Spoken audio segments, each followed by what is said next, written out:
নমস্কার বন্ধুরা, সবাইকে জানাই শুভ দুপুরের একটা শুভেচ্ছা ও ভালোবাসা। আমি আজকেরও হাজির হয়ে গেছি লাঞ্চ থালি নিয়ে। আজকের লাঞ্চ আয়োজনে রয়েছে গরম গরম ভাত, এক টুকরো লেবু, টমেটো, গাজর ও পেঁয়াজ, আর রয়েছে লম্বা লম্বা বেগুন ভাজা, সাথে রয়েছে মাছের মাথা দিয়ে মুগের ডাল।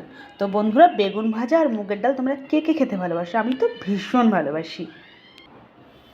রয়েছে বাঁধাকপির তরকারি, এটাও কিন্তু বেশ শীতকালে খেতে জাস্ট অসাধারণ লাগে। আর রয়েছে আজকে স্পেশাল লাল লাল ঝাল ঝাল চিকেন কষা। আর একটু চাটনি থাকবে না তাই আবার কখনো হয়? তাই বানিয়ে ফেলেছিলাম পেঁপের প্লাস্টিক চাটনি কাজু কিশমিশ দিয়ে। আজকের খাওয়া দাওয়া তো পুরো জমে গেল। তো বন্ধুরা, তোমাদের আজকের থালি কেমন লাগলো তোমরা অবশ্যই কমেন্ট করে জানিও। তাহলে এখনকার মতন আসি, দেখা হবে পরের ভিডিওতে। সবাই ভালো থেকো, সুস্থ থেকো, টাটা।